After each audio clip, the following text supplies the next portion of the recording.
السلام عليكم، والصلاة والسلام على رسول الله. حبايبي عاملين ايه؟ يا رب تكونوا بخير. لو اول مرة تسمعوني ان اي فوده من قناتي كل يوم وصفة، ان شاء الله نقدم لكم كل يوم وصفة.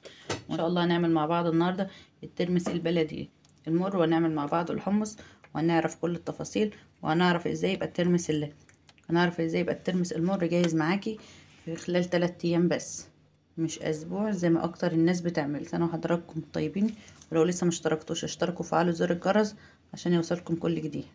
اول حاجه معانا الترمس منقيينه الاول، بيبقى فيه حب مكسر وحب بايظ. لا، وبعدين هنحط على الميه. بسم الله. هنحط على الميه، ولازم الميه تبقى بزياده زي ما احنا شايفين كده.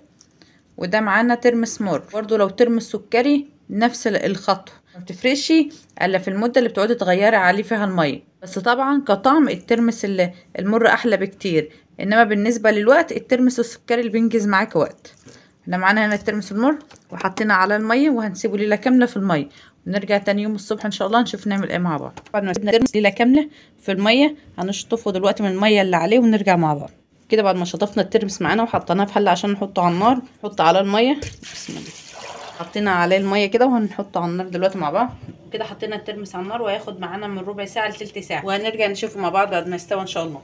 ودي كده الترمس معانا بعد ما سيبناه بعد الغليان ربع ساعه. تيجي تكسري الحبايه، ولو لقيتها استوت معاكي بتطفي عنه، وانا كده سبته ربع ساعه ولقيته استوى معايا، هطفي عنه كده. معانا الترمس هنصفيه، وكده بعد ما صفينا الترمس هنحط عليه على طول ميه ساقعه. وطبعا مش هنرمي ميه الترمس، سلقته وغيرت عليه الميه 3، لان انا بحطه في الصحن واحطه تحت الميه، اخلي الميه نازله عليه سرسوب. اسيبه كل يوم ساعتين 3 كده بنفس الشكل، 3 ايام بالظبط، وبيبقى الترمس جاهز معاكي بالشكل ده. ونرجع نشوف هنعمل ايه مع بعض. معانا ربع كيلو حمص. طبعا لو انت بتحبي الحمص او ما بتحبوش خلاص، انما معانا ربع كيلو حمص هنغسله وهننقعه 5 ساعات. وهنا الحمص غسلناه وهننقعه 5 ساعات، ونرجع نسلقه مع بعض ان شاء الله زي ما احنا شايفين كده مع بعض. بعد ما نقعنا الحمص 5 ساعات نشطفه، وهنحط عليه ميه نضيفه ونرجع مع بعض. بعد ما شطفنا الحمص وحطيناه في حله عشان نحطه على النار، وحطينا عليه ميه نضيفه، هنضيف له بس نص معلقه سكر، وهنحطه على النار لحد ما يستوي زي حمص الكشري. بياخد معاكي من 10 دقايق لربع ساعه. انت نقعاه وقت كافي، انما لو ما نقعتوش بيغيب معاكي شويه. زي ما احنا شايفين بعد ما الحمص استوى معانا وشطفناه، هنجهز دلوقتي تمليحه الحمص. معانا هنا الميه، نظبط الملح. طبعا الملح على حسب كميه الميه اللي انت حطوه، الميه تعرفي الملح كده معاكي مظبوط ولا لا. وحطينا نص معلقه شطه ونص معلقه كمون لو انت حابه، وهنحط عصير ليمونتين. وهنا معانا الحمص بعد ما شطفناه تاني، نضيف الميه اللي احنا مملحينها وحطينا فيها الليمون والشطه والكمون. الحمص بقى جاهز معانا. لو كل اللي في البيت بيحبوا الحمص، ممكن تعملي الحمص والترمس مع بعض. انا هنا الميه اللي هنملحها للترمس. بسم الله. كده حطينا الملح، والملح انت بتظبطيه على حسب كميه الميه اللي عندك.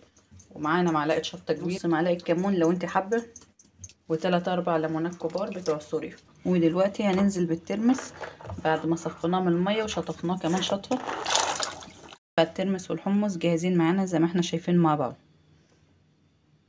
هيغيب عندك تحطيه في علبه بلاستيك وتحطيه في قلب التلاجة. عندك فتره ما ينفعش تفضلي سايباه بره التلاجة.